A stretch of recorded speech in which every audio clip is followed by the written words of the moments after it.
ஒரு மாதம் முழுதும் உழைத்து ஒரு தேர்காலினை உருவாக்குவான் என்று சொன்னால் அந்த தேர்கால் எவ்வளவு வலிமையாக இருக்குமோ அத்தகைய ஒரு வலிமை படைத்த போர் தலைவனாக இளைஞர் அணியினுடைய தம்பிமார்களை எல்லாம் இன்றைக்கு போர்க்களத்திற்கு அழைத்து வரக்கூடிய அருஞ்செயலை ஆற்றிக்கொண்டிருக்கக்கூடிய மாநாட்டுத் தலைவர் என்னுடைய பெருமதிப்பிற்குரிய அருமை தம்பி இளைஞர் அணியினுடைய செயலாளர் அன்பிற்குரிய தம்பி உதயநிதி ஸ்டாலின் அவர்களே, நீடித்த வளர்ச்சி, நிலையான வளர்ச்சி, எல்லோருக்கும் எல்லாமுமான திராவிட மாடல் ஆட்சியினுடைய கொள்கை என்கின்ற அந்த தத்துவத்தோடு தமிழ்நாட்டிற்கு இன்றைக்கு வளர்ச்சி மிகுந்த ஒரு ஆட்சியை தந்து கொண்டிருக்கக்கூடிய தன்னேர் இல்லாத தலைவர் தமிழ்நாட்டினுடைய முதலமைச்சர் ஆர்.வி. அண்ணன் தளபதி அவர்களே, கழகத்தினுடைய பொதுச் செயலாளர் ஆர்.வி. அண்ணன் துரைமுருகன் அவர்களே, கழகத்தினுடைய முதன்மை செயலாளர் மாநாட்டினுடைய ஒருங்கிணைப்பாளர் அன்பிற்கினிய அண்ணன் கே.என். நேரு அவர்களே, மேடையிலும் மேடைக்கு முன்பாகவும் வீற்றிருக்கக்கூடிய கழகத்தினுடைய முன்னோடிகளே, இளைஞர் அணியினுடைய தம்பிமார்களே, உங்கள் அனைவருக்கும் என்னுடைய பணிவான வணக்கத்தை தெரிவித்துக் கொள்ள விரும்புகிறேன். நிதித்துறையிலே நம்முடைய உரிமைகளை எல்லாம் எப்படி நாம் இழந்திருக்கிறோம் என்பதை சொல்லக்கூடிய வகையில் நிதித்துறையிலே மாநில உரிமைகள் பறிப்பு என்கின்ற தலைப்பிலே உங்கள் முன்னாலே உரையாற்றுவதற்கான நல்லதொரு வாய்ப்பினை வழங்கியிருக்கக்கூடிய மாநாட்டு தலைவர் அவர்களுக்கு நான் என்னுடைய நன்றியினை தெரிவித்துக் கொள்ள விரும்புகிறேன். தமிழ்நாடு ஒன்றும் சாதாரண நாடா என்று கேட்டால் சாதாரண நாடல்ல தமிழ்நாடு. எத்தனையோ உண்டு புவி மீது, அவை யாவும் படைத்திட்ட நாடு தமிழ்நாடு. புகழ் கம்பன் பிறந்த தமிழ்நாடு, கல்வியில் சிறந்த தமிழ்நாடு என்று பாரதியார் பாடினாரே அந்த தமிழ்நாடு. கல்வியிலே மாத்திரமல்ல, பொருளாதாரத்தையும் நீங்கள் எடுத்துக்கொண்டால் இந்தியாவிலே மிகப்பெரிய பொருளாதாரமான நாடு, இந்தியாவிலே இரண்டாவது பெரிய பொருளாதாரமுடைய நாடு தமிழ்நாடு. இன்னும் சொல்ல வேண்டும் என்று சொன்னால் 24 லட்சம் கோடி ரூபாய் நம்முடைய பொருளாதாரம் இருக்கக்கூடிய ஒரு மாநிலம் இந்தியாவிலே இருக்கிறது என்று சொன்னால் அந்த பெருமைமிக்க மாநிலம் தமிழ்நாடு என்று சொல்லக்கூடிய மாநிலம்.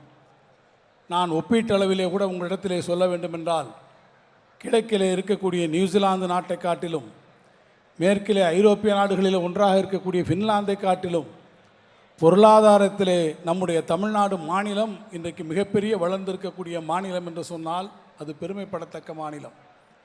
இன்னும் ஒன்றையும் கூட நான் இந்த அவையிலே பெருமையோடு சொல்லுவேன்.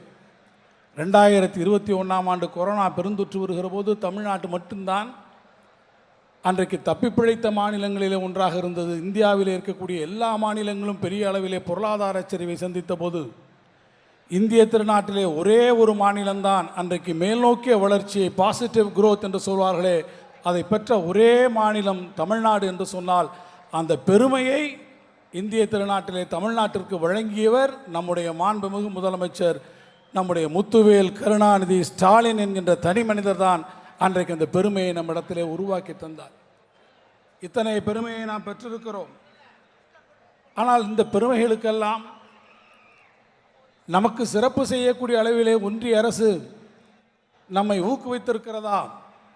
நிதித்துறையிலே நாம் கோரியிருக்கக்கூடிய கோரிக்கைகளை தந்திருக்கிறதா என்ற கேள்வியை நீங்கள் எழுப்புவீர்கள் என்று சொன்னால் ஒவ்வொரு கேள்விக்கும் விடை ஒன்று கிடையாது என்று இருக்கும், இல்லை என்றால் அது இல்லை என்றே இருக்கும்.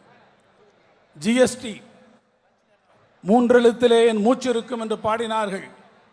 ஆனால் 3 எழுத்திலே நம்முடைய மொத்த மூச்சையும் அடக்கிய ஒரு சொல் இருக்கிறது என்று சொன்னால் அது ஜிஎஸ்டி. ஜிஎஸ்டி வரி விதிப்பிற்கு வந்ததற்கு பிறகு மாநிலத்திலே இருக்கக்கூடிய நிதி சுயாட்சி இன்றைக்கு எந்த அளவிற்கு பாதிக்கப்பட்டிருக்கிறது. ஒரு பொருள் இருக்கிறது என்று சொன்னால் எந்த பொருளுக்கு வரி விதிக்க வேண்டும், அது எந்த அளவிலே விகிதத்திலே அந்த வரியை விதிக்க வேண்டும், அல்லது எந்த முறையிலே அந்த இந்த வரியை விதிக்க வேண்டும் என்கின்ற அந்த உரிமை ஜிஎஸ்டி வந்ததற்கு பிறகு ஒன்றிய அரசு முற்றிலுமாக மாநிலங்களில் இருந்து பறித்து கொண்டிருக்கிறது. அப்படி பறிக்கின்ற போது கூட என்ன சொன்னார்கள்? உங்களுக்கு கிடைக்கக்கூடிய வருவாயை நாங்கள் பாதுகாப்போம் என்று சொன்னார்கள். உங்களுக்கான வளர்ச்சியை தருவோம் என்று சொன்னார்கள். 2017க்கு பிறகு நாட்கள் ஓடி இருக்கிறது. 5 ஆண்டுகளை தாண்டி இருக்கிறோம். ஆனால் அவர் சொன்ன வளர்ச்சி வந்திருக்கிறதா என்று சொன்னால் அந்த வளர்ச்சி நமக்கு வரவில்லை. அப்படியானால் அதற்கான இழப்பீடுகளை எங்களுக்கு கொடுங்கள் என்று கேட்டோம். அந்த இழப்பீடு தமிழ்நாட்டிற்கு கிடைக்க வேண்டிய இழப்பீடு எவ்வளவு தெரியுமா? 20,000 கோடி நாம் கேட்டோம். இன்றைக்கு வரை ஒரு நயா பைசா வரவில்லை. அல்லது இழப்பீட்டிற்கான காலத்தையாவது நீங்கள் 2 ஆண்டுகளுக்கு நீட்டித்தாருங்கள் என்று கேட்டோம். இன்றைக்கு வரை ஒன்றிய அரசு அதற்கு ஒத்துக்கொள்ளவில்லை. இது மாத்திரமல்ல, வரி பகிர்வு தமிழ்நாடு மாநிலத்தில் இருந்து நாம் இன்றைக்கு எவ்வளவு வரி பகிர்வாக நாம் அவர்களுக்கு தருகிறோம் என்கின்ற ஒரு புள்ளி விவரத்தை மாத்திரம் உங்களிடத்தில் நான் சொல்ல விரும்புகிறேன். தமிழ்நாட்டிலே நாம் பெறக்கூடிய வரியிலிருந்து ஒன்றிய அரசிற்கு நாம் கொடுக்கக்கூடிய தொகை எவ்வளவு தெரியுமா? 6.5 லட்சம் கோடி ரூபாய். எவ்வளவு? 6.5 லட்சம் கோடி ரூபாய் தமிழ்நாடு இன்றைக்கு ஒன்றிய அரசுக்கு நாம் கொடுக்கிறோம். ஒன்றிய அரசிலிருந்து வரி பகிர்வாக நம்மிடத்தில் எவ்வளவு அவர்கள் நமக்கு தருகிறார்கள் தெரியுமா? வெறும் 2.5 லட்சம் கோடி தருகிறார்கள். அவரிடத்திலிருந்து நமக்கு வருகிறது. ஆனால் பாஜக ஆளக்கூடிய மாநிலங்களில் இந்த நிலைமை இருக்கிறதா என்றால் கேட்டால் இல்லை. பாஜக ஆளக்கூடிய உத்தரப்பிரதேச மாநிலத்தை ஒரு எடுத்துக்காட்டுக்காக நீங்கள் எடுத்துக்கொள்வீர்கள் என்று சொன்னால், உத்தரப்பிரதேச மாநிலம் அவர்கள் வரியிலிருந்து அவர்கள் ஒன்றிய அரசிற்கு கொடுக்கக்கூடிய அந்த பகிர்வு எவ்வளவு என்று கேட்டால் 2,70,000 கோடி. நாம் எவ்வளவு கொடுக்குறோம்? 6,50,000 கோடி. நமக்கு கிடைக்கிறது 2,50,000 கோடி.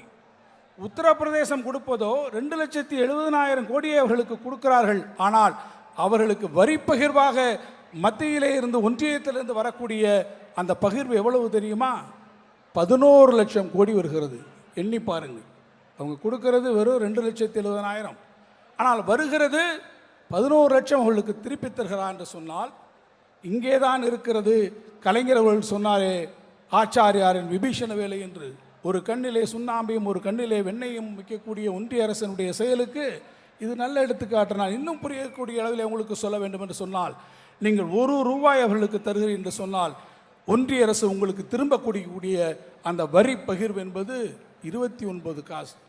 நம்ம 1 ரூபா கொடுக்குறோம், ஆனால் நமக்கு திருப்பி கொடுக்கிறது வெறும் 29 காசு என்று சொன்னால், இங்கே தான் நாம் சொல்கிறோம், நிதி பகிர்விலே தமிழ்நாடு தொடர்ந்து அவர்களாலே வஞ்சிக்கப்பட்டு கொண்டு வருகிறது. நிதிக்குழுவை எடுத்துக்கொள்ளுங்கள். நிதிக்குழுன்னு ஒன்று வச்சிங்கனாலே, ஃபினான்ஸ் கமிஷன் சொன்னாலே ஒவ்வொரு வருஷத்துக்கு நமக்கு உயர்த்தி கொடுக்க வேண்டும். நாம் இன்னைக்கு 10 ரூபாய்க்கு ஒரு பொருளை வாங்க முடிகிறது என்று கேட்டால் 5 வருஷம் கேட்டால் அந்த பொருளை நாம் 50 ரூபாய்க்கு வாங்க வேண்டியிருக்கிறது. இன்ஃப்ளேஷன், பணவீக்கம் வருகிறது. ஆனால் 12வது நிதிக்குழுவிலே நமக்கு ஒதுக்கப்பட்டிருக்கக்கூடிய நிதிக்கான சதவீதத்தை பார்த்து என்று சொன்னால் 5%. ஆனால் 15வது நிதிக்குழு அது வருகிற போது நமக்கு 5% என்பது நமக்கு 10% இருக்கலாம், 8% இருக்கலாம். ஆனால் 5% தமிழ்நாட்டை பொறுத்த மட்டிலே 4% குறைக்கிறது. இந்தியாவினுடைய ஒட்டுமொத்தமாக இருக்கக்கூடிய நம்முடைய மக்கள் தொகையிலே தமிழ்நாட்டுக்கு 6% இருக்கிறது என்று சொன்னால், நாம் பெறக்கூடிய நிதிக்குழுவின் மூலமாக நாம் பெறக்கூடிய பணம் வெறும் 4% இருக்கின்றது சொன்னால், தோழர்களே, இதுதான் மத்திய அரசு ஒன்றிய அரசு நம்மை தொடர்ந்து வஞ்சித்துக் கொண்டிருக்கிறது என்பதற்கு மிகப்பெரிய ஒரு உதாரணமாக நான் உங்களிடத்தில் சொல்லுவேன். இது மாத்திரமல்ல, நான் நேரத்தை நெடுநேரம் எடுத்துக்கொள்ள விரும்பவில்லை.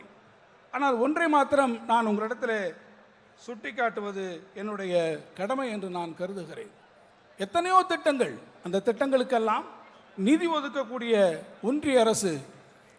நான் ஒரே ஒரு உதாரணத்தை சொல்கிறேன். சென்னையிலே இருக்கக்கூடிய மெட்ரோ ரயில் திட்டம் ஒரு மிகப்பெரிய திட்டம். அந்த திட்டத்தை தமிழ்நாடு அரசும் ஒன்றிய அரசும் இணைந்து நடத்தக்கூடிய திட்டம். நாம் 50%, அவர்கள் 50% அதற்கு பணம் செலுத்த வேண்டும். அதுதான் அதில் இருக்கக்கூடிய உடன்படிக்கை. ஆனால் ஒன்றிய அரசு என்ன செய்து கொண்டிருக்கிறது என்பதற்கு மாத்திரம் நான் ஒரு சின்ன புள்ளி விவரத்தை மாத்திரம் சொல்ல விரும்புகிறேன். மகாராஷ்டிரா மாநிலத்தில் இருக்கக்கூடிய அந்த மெட்ரோ ரயில் ப்ராஜெக்டுக்கு ஒன்றிய அரசு இதுவரை எத்தனை கோடி ரூபாய் கொடுத்திருக்கிறது தெரியுமா? 28,000 கோடி ரூபாய் தந்திருக்கிறது.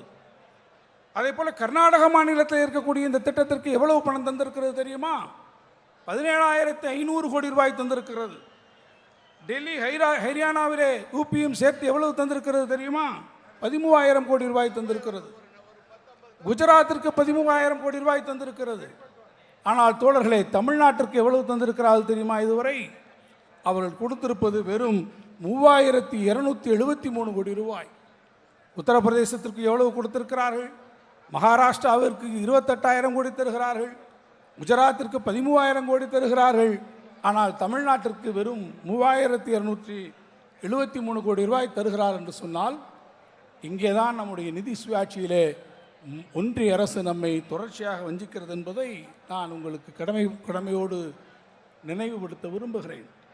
ஒன்றை மாத்திரம் சொல்லி நான் என் உரையை நேரத்தின் அருமை குறித்து நான் நிறைவு செய்ய விரும்புகிறேன். ஒரு பகுதியிலே உங்களுக்கு கிடைக்க வேண்டிய பங்கீடுகள், நிதி பகிர்வுகள் தமிழ்நாட்டுக்கு வரவில்லை என்று சொன்னால், அண்மையிலே ஒரு மிகப்பெரிய வெள்ளப்பெருக்கு வந்தது. தமிழ்நாட்டினுடைய தலைநகர் சென்னை வெள்ளத்திலே மூழ்கியது. தென் தமிழ்நாட்டிலே இருக்கக்கூடிய திருநெல்வேலி, தூத்துக்குடி வெள்ளத்திலே மூழ்கியது. இந்த வெள்ளத்திற்கான நிவாரணங்களை வழங்குங்கள் என்று மாண்புமிகு முதலமைச்சர்கள் தொடர்ச்சியாக வலியுறுத்தினார்கள். 2 ஒன்றிய அமைச்சர்கள் அன்றைக்கு வந்தார்கள். 2 முறை ஒன்றிய குழு வந்து பார்வையிட்டது.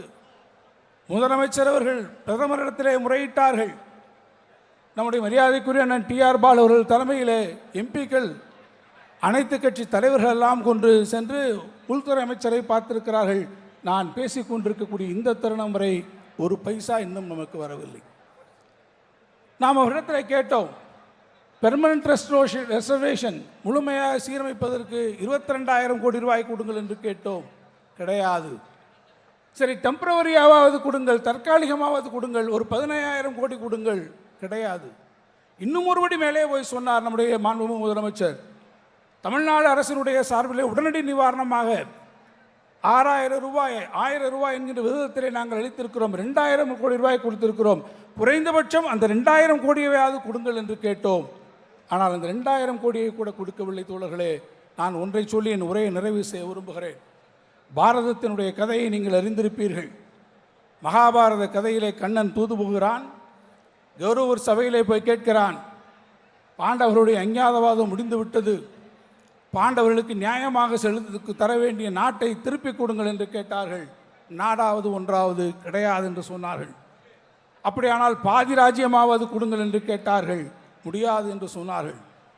சரி, அதுவும் வேண்டாம், 5 கிராமங்கள், அதை மாத்திரமாவது கொடுங்கள் என்று சொன்னார்கள். ஊசி முனை இருக்கக்கூடிய இடம் கூட உங்களுக்கு கிடையாது என்று சொன்னார்கள்.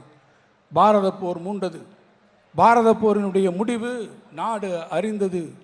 குருஷேத்திர போரிலே எப்படி கௌரவர்கள் தோற்கடிக்கப்பட்டு உங்களுக்கு ஒன்றும் கிடையாது என்று ஒதுக்கப்பட்ட பாண்டவர்கள் வெற்றி கொடியினை நாட்டினார்களோ, அதை போல ஒவ்வொரு முறையும் டெல்லி ஆட்சி பீடத்தில் இருக்கக்கூடிய ஒன்றிய அரசிலே நம்முடைய முறையீடுகள் ஒவ்வொரு முறையும் எழுப்பப்படுகிற போது அவை புறந்தள்ளப்பட்டு கொண்டிருப்பதை இந்த நாட்டு மக்கள் நன்றாக பார்த்து கொண்டிருக்கிறார்கள். வரக்கூடிய நாடாளுமன்ற தேர்தல் பாரத போர்க்களமாக அமையும். அந்த போர்க்களத்திலே நம்முடைய மாண்புமிகு முதலமைச்சர்கள் எழுப்பக்கூடிய அந்த வெற்றி நாதம், சங்கநாதம், கண்ணனுடைய கையிலே இருக்கக்கூடிய பாஞ்சஜன்யமாக அது ஒலிக்கும். தம்பி உதயநிதியினுடைய கையிலே இருக்கக்கூடிய காண்டிவமாக அது வீறு கொண்டு எழும். அந்த வீறு கொண்டு எழக்கூடிய எழுச்சி வரக்கூடிய தேர்தலிலே 40 இடங்களிலும் திராவிட முன்னேற்றக் கழகமும் அதன் கூட்டணி கட்சிகளும் வெற்றி கொடி நாட்டும் என்று சொல்லி வாய்ப்புக்கு நன்றி கூறி விடைபெறுகிறேன். நன்றி, வணக்கம். உடனுக்குடன் செய்திகளை தெரிந்து கொள்ள சன் நியூஸ் பெல் ஐகானை கிளிக் பண்ணுங்க.